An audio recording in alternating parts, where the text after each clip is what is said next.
Muy buenos días a todo el equipo del Gobierno de la Mañana, muy buenos días a toda la República Dominicana. El Fondo Monetario Internacional había señalado ya hace unos meses, al igual que nosotros en Consulta Económica, que no importa quién gane las elecciones, habrá que hacer un conjunto de reformas estructurales importantes.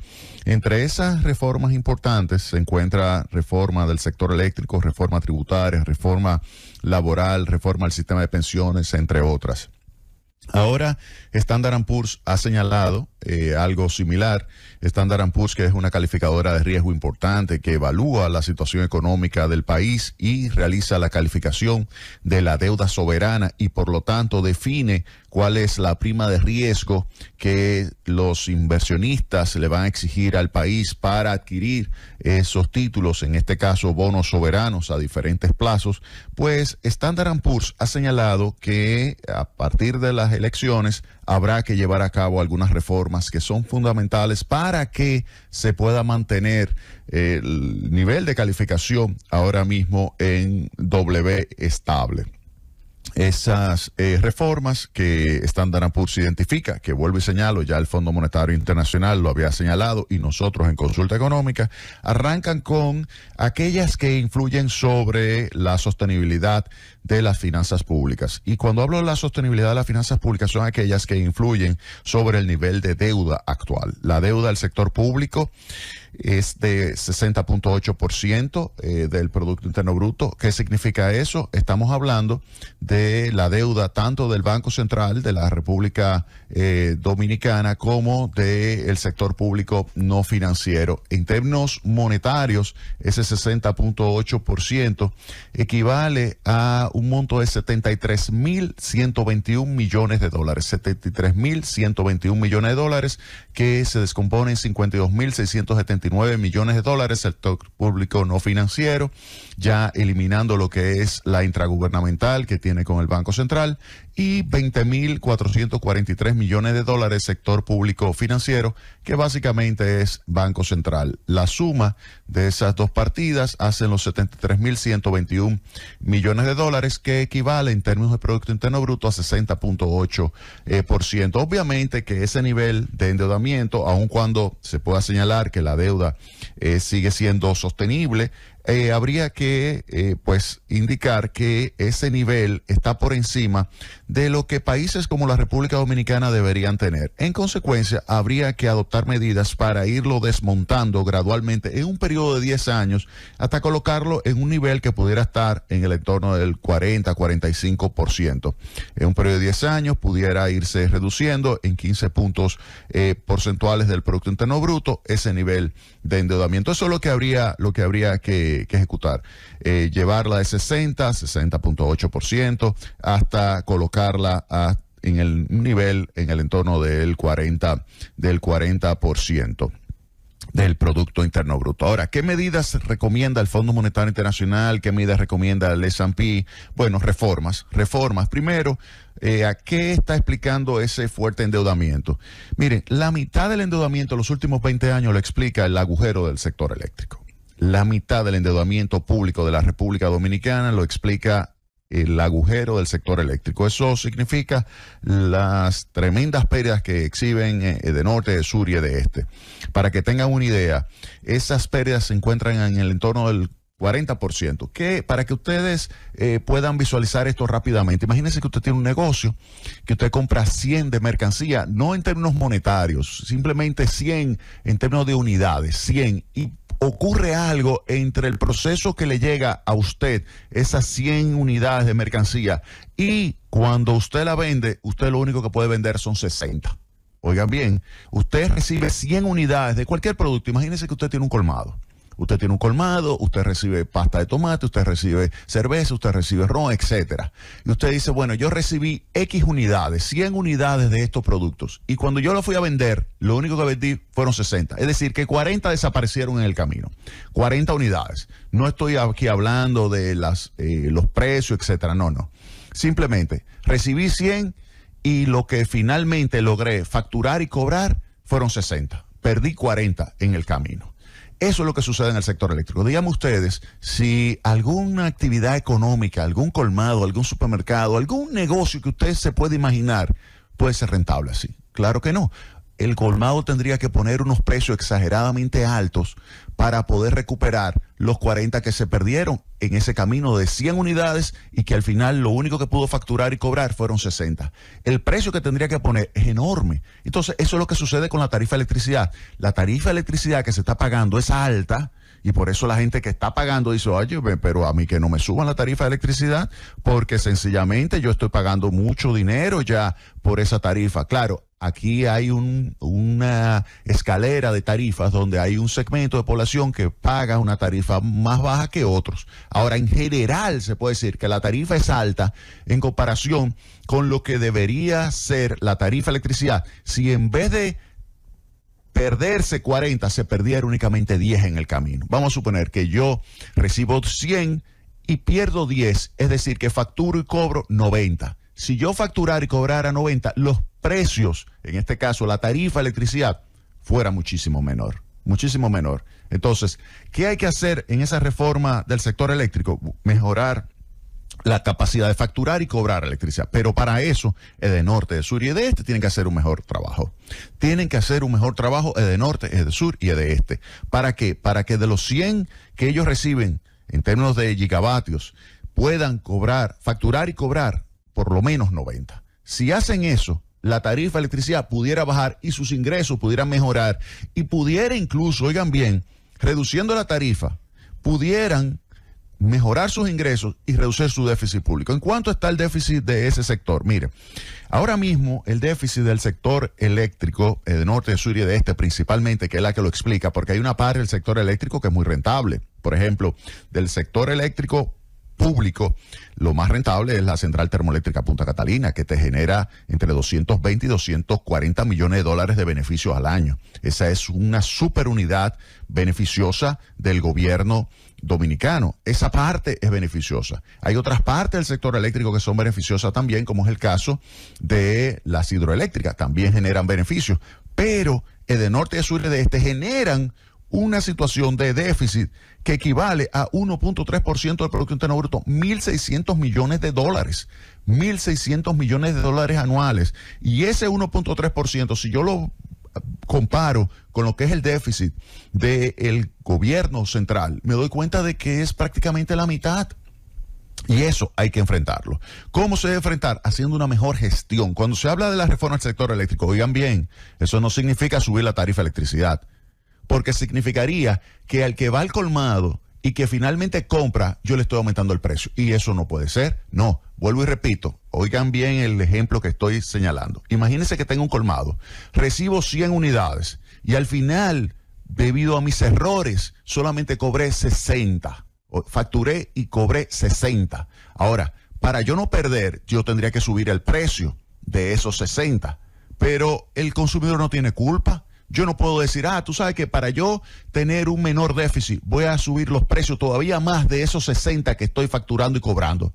Pero el consumidor, el cliente no tiene culpa. No, lo que tengo que hacer es mejorar mi eficiencia para que no se me pierdan esas 40 unidades en el camino. Así el consumidor al final no se va a perjudicar yo subiendo la tarifa. Entonces, cuando se habla de reforma del sector eléctrico, no significa subir la tarifa de electricidad, no significa. Claro, hay un subsidio cruzado que se pudiera decir, bueno, vamos a cambiar ese subsidio cruzado, vamos a modificarlo de tal manera que yo pueda hacer una transferencia directa y tener un subsidio focalizado muchísimo más eficiente y evitar ese subsidio cruzado donde tenga tarifas diferenciadas y pueda tener una tarifa única, pero transferirle directamente a los segmentos más pobres de la población los recursos que le permitan compensar su nivel de bienestar que tenían antes, es decir, el nivel de posición que tenían antes en términos de bienestar, antes de yo subir, por ejemplo, esa tarifa y eliminar ese subsidio cruzado. Eso se puede sentar las autoridades y hacer el análisis y decirle a la población de menores ingresos, mira, yo te voy a transferir, te voy a dar a ti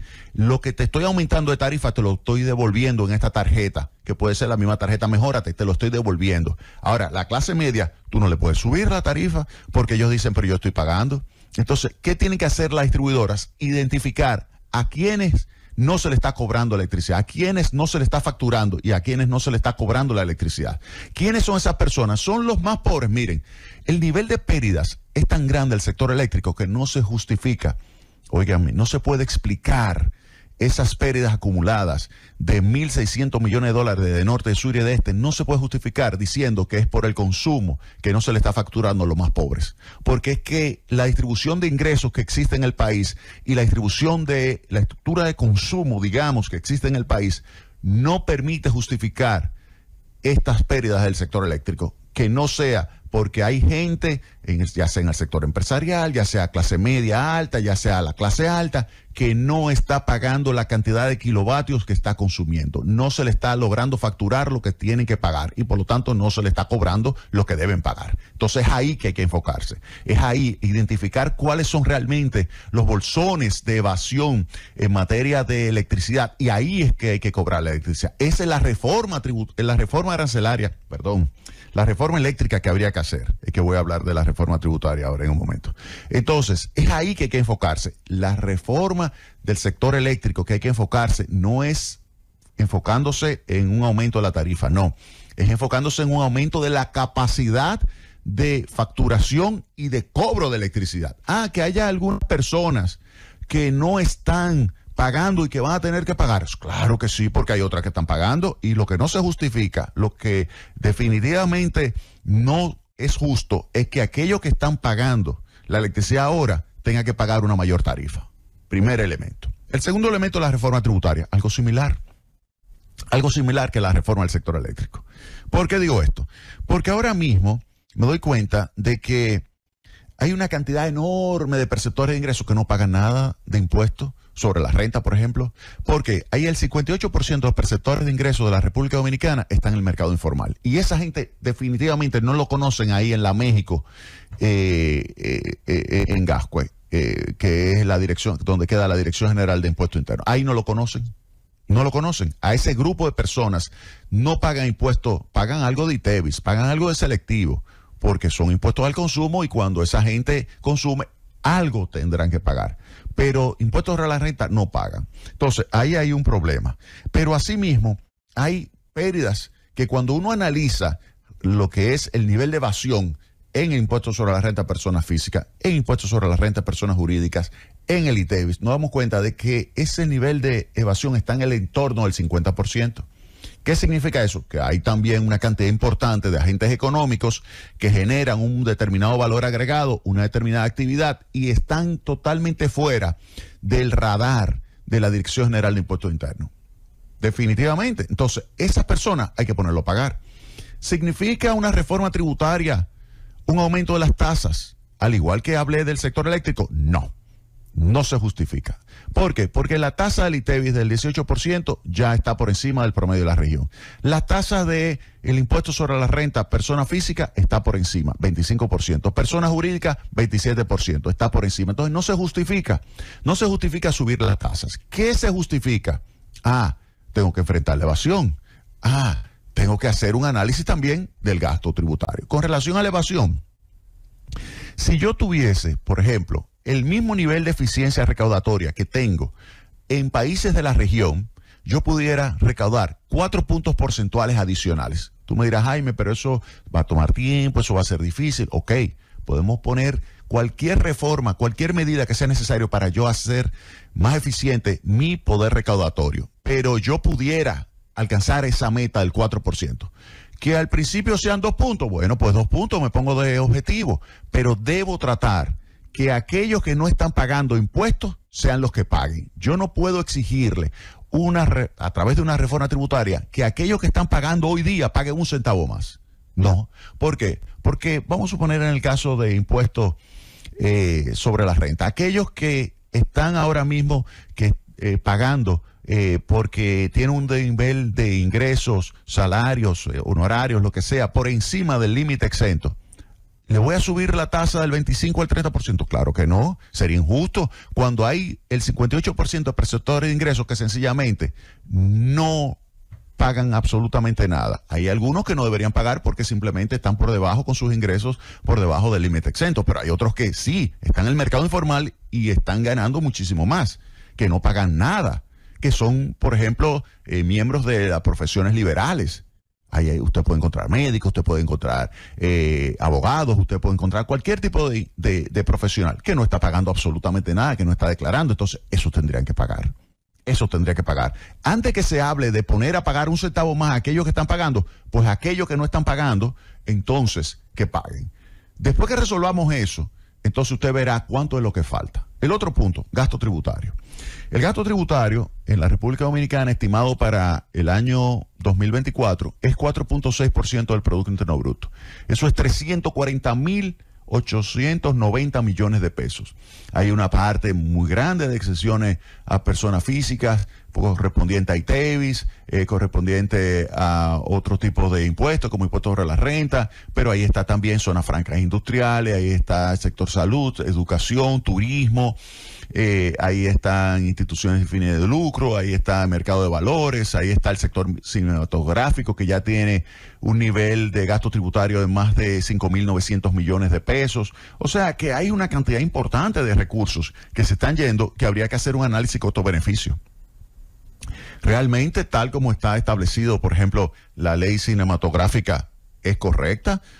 En términos de costo-beneficio, o sea, yo le estoy sacando todo el beneficio. Hay algunas películas que se están haciendo muy bien, se está desarrollando el sector, eso está muy bien, eso es importantísimo para la República Dominicana, pero la gran pregunta que habría que hacerse es, ¿pero no hay también muchísimos clavos que se están haciendo o no hay también mecanismos que se están utilizando para hacer kickbacks? Es decir, donde yo utilizo el mecanismo para beneficiar a algunas personas que en realidad van más allá de lo que es el objetivo de desarrollo cinematográfico. Todo eso hay que ponerlo sobre la mesa, al igual que otros sectores. El sector turismo, necesito seguir beneficiando el sector turismo en áreas que ya están hiperdesarrolladas, o me debería yo concentrar en aquellos que generarían un costo, a un costo muchísimo menor, un beneficio extraordinariamente mayor, y que eso me generaría entonces mayor beneficio, como por ejemplo invertir esos recursos mejor en el desarrollo de áreas como es el caso de Pedernales o el sur en términos generales. Entonces, eso es lo que hay que hacer, un análisis costo-beneficio de este gasto tributario para ver cuánto se pudiera reducir. Quizás de ese 4.6% del PIB se pueda reducir un punto. Es decir, que ahí tendría, imagínense, 2 de evasión, 1 acá, ya iban 3 puntos. Entonces, pudiera yo con esto hacer una reforma tributaria sin yo tocar a aquellos que están pagando impuestos, sino concentrarme únicamente en aquellos que se están beneficiando del sistema tributario actual. Así como dije del sector eléctrico, que pudiéramos reducir ese déficit de 1.3% del PIB, póngale que se reduzca a la mitad, a 0.6, ya ahí hay 0.6, póngale que de este caso me pueda tener 3 puntos, ya ahí hay 3.6% de beneficio en términos fiscales para el Estado, que me pudiera a mí ayudar, uno, a mejorar mi inversión pública, que está, por ejemplo, este año pudiera terminar en alrededor del 2.4, 2.5%, y debería ser 5%. Usted me dirá, bueno, Jaime, pero entonces todo tú lo vas a utilizar para inversión pública y no vas a utilizar para desmontar deuda pública. No, podemos ir subiendo gradualmente la inversión pública, pero se requieren recursos para aumentar la inversión pública en la República Dominicana. ¿Y eso qué significa? Que yo voy a utilizar por lo menos 1.5 para aumentar en el camino la inversión pública de 3 a 4, 4.5, y al mismo tiempo, entonces voy a utilizar una parte de estos nuevos ingresos que voy a obtener, no de lo que estamos pagando impuestos, no, sino de aquellos que no están pagando impuestos o de los que no están pagando lo que deberían estar pagando de impuestos. Oigan bien, lo que deberían, lo que no están pagando impuestos. Entonces, y ver entonces que con esto podemos lograr ir desmontando lo que es la deuda pública, que como les señalé, está en 60.8% y debería estar en 40%, digamos, del Producto Interno Bruto. También hay que señalar que esa reforma tiene que tomar en consideración 2 elementos adicionales. Uno, que hay que hacerla de tal manera que pueda mejorar el ritmo de crecimiento de la economía de largo plazo. Es decir, no podemos hacer una reforma que sea distorsionante de las decisiones de ahorro, trabajo, inversión, consumo en la República Dominicana. No, tiene que ser una reforma que implique la capacidad adicional de los agentes económicos de poder invertir, de que pueda generarse un mayor ritmo de crecimiento de la economía y mayor generación de empleo, porque de esa forma podemos generar un mejor nivel de bienestar para la población. Eso es un punto. Y el otro punto que hay que tomar en cuenta también es que se necesita obligatoriamente reformas micro, además de esas macro que les señalé, micro que ayuden a reducir el nivel de precios de algunos productos básicos, como es el caso de los alimentos. Yo les señalé en consulta económica este sábado que de diciembre del año 2005 a febrero del año 2014, los precios de los alimentos subieron en 57%. Alimentos y bebidas no alcohólicas, ese índice de precio subió en 58%. Y el IPC global, que incluye también los alimentos, subió en 57%, es decir, que subieron los dos proporcionalmente. Sin embargo, miren lo que ha estado sucediendo desde febrero del año 2014, hasta diciembre del año 2023. El IPC global subió en 45.8%. Sin embargo, el IPC de alimentos y bebidas no alcohólicas subió en 78%. Si yo voy, por ejemplo, ahora mismo a una finca y voy a buscar plátano, me doy cuenta de que el precio del plátano está considerablemente menor que el precio en un supermercado. Entonces, ¿por qué se puede comprar plátano 6, 7, 8 pesos versus plátano que usted va a un supermercado 25, 30, 35 pesos? ¿Por qué esa gran diferencia? Aquí hay un problema de intermediación. ¿Por qué se importa pollo, por ejemplo, de Brasil, que es el gran productor mundial de pollo, y sin embargo el precio sigue en el entorno de los 80 pesos la libra? Cuando usted tiene esa situación, usted tiene un problema de intermediación que se resuelve ¿con qué? Con medidas microeconómicas, reformas estructurales microeconómicas que promuevan la competencia y que generen una situación que le permita entonces a la población beneficiarse de esa mayor competencia. Generen con esta competencia unos niveles de precios menores que ayuden a elevar la calidad de vida de toda la población. Llévatelo, Cundo.